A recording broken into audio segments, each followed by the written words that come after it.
Freedom of expression. Freedom of expression. Kwa nini? Hey. So, unataka unipimie hewa? Okiki wewe unaongea mimi achana na huyu. Unataka kunipimia hewa?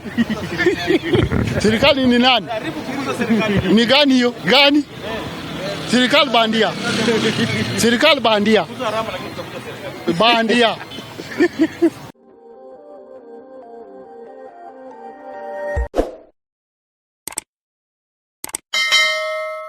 Okay, thank you very much.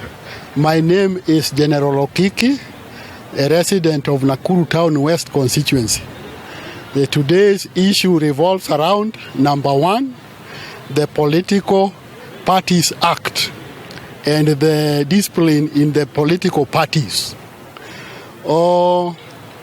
Before then, Kenya was a one-party state. And after a struggle and a fight, Section 2A that guaranteed one-party state to Kenya was repealed under a lot of struggle so that the freedom of multi-party democracy could be enjoyed by Kenyans. As we speak now, Kenya is a multi-party state, and multi-party would mean we have several parties. And these several parties have their constitutions that governs them.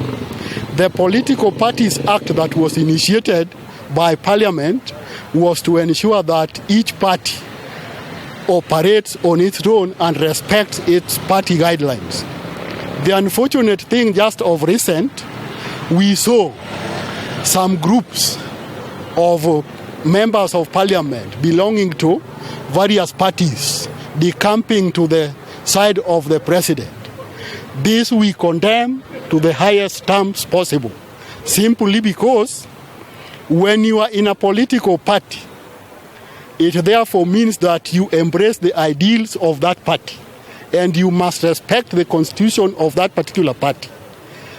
The unfortunate thing is that members of Parliament have their distinctive roles and function enshrined in the constitution that does not allow them to beseech to praise and worship the president to enjoy what the rights of Kenya should get.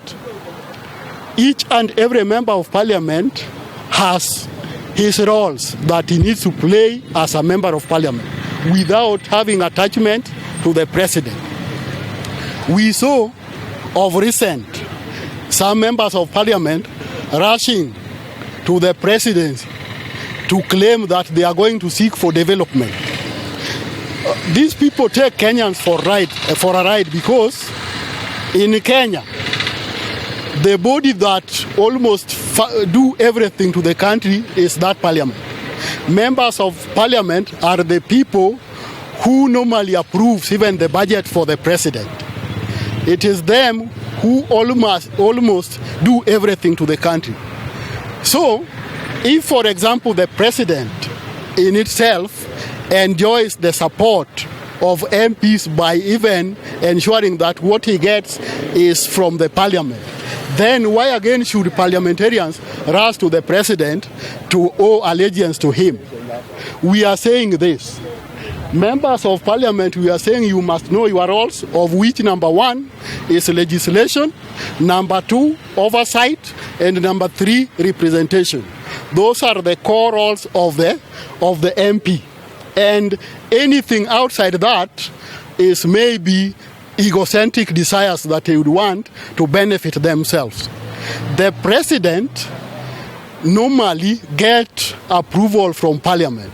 The moment you are a member of Parliament and you've gone to the president, who will now oversight the president after you've now cherished to work with the president as if it is now having mercy on you, neglecting even the powers of the people.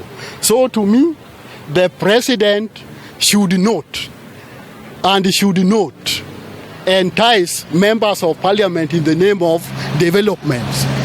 Kenya has a constitution that suggests that every region, regardless of whether it is, should enjoy development. The country should enjoy development across the country. And that is the function of the Parliament, to ensure that every region in Kenya enjoys allocations that they deserve. So to me, people claiming that they are going to the president to get development, those are people who are looking for their stomach.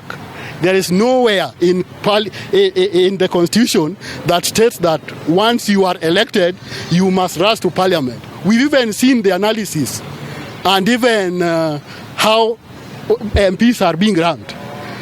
Someone like Timothy Wanyonyi, who is in Westland, MP for Westland, normally emerges number one, and I've never seen him go to president to owe allegiance. But his performance speaks for himself. In Nakuru West,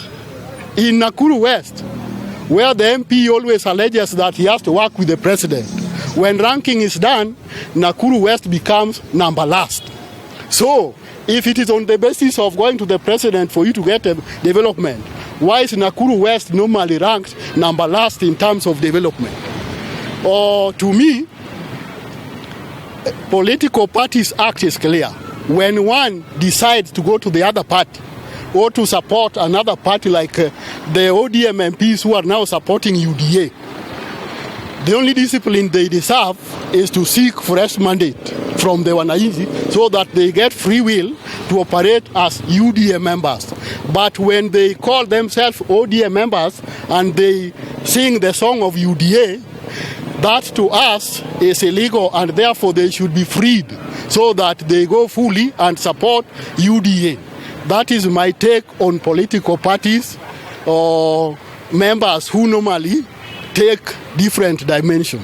The decision that ODM has taken, it was even delayed. It ought to have come even early because the law is clear. The moment you sing the other party's aspiration, you are deemed to have resigned. So we should not even have a question. We are advocating for Kenyan courts to be impartial because you find after this decision has been reached upon, they rush to court to get protection. So it's like the court is normally used to protect the ills that affect the common man. So we are also telling the courts that if really they are there to be independent and to do their work properly, they should also not harbor the rebels so that they get coverage from the courts. The courts should be impartial and give justice. The justice is within the law of the parties. Once you are expelled, you are deemed to have resigned and you have to seek fresh mandate. That is our take. So ODM did a good thing, and to us, we are supporting the position of ODM. Last week, Nakuru Town West MP said Jubilee is in Kenya Kwanza government. At times, I would say it is lack of knowledge that may make him talk like that. We have procedures of leaving one party and joining another party. Jubilee in its official capacity has not signed any memorandum with the UDA, or it has not left the coalition officially so that it is said it is an affiliate of UDA. To me, whatever Rama said that Jubilee is in UDA, that to him I call lack of knowledge. If he was very knowledgeable, he should know how parties normally operate. You cannot just wake up and say, I belong to UDA without the due procedures followed.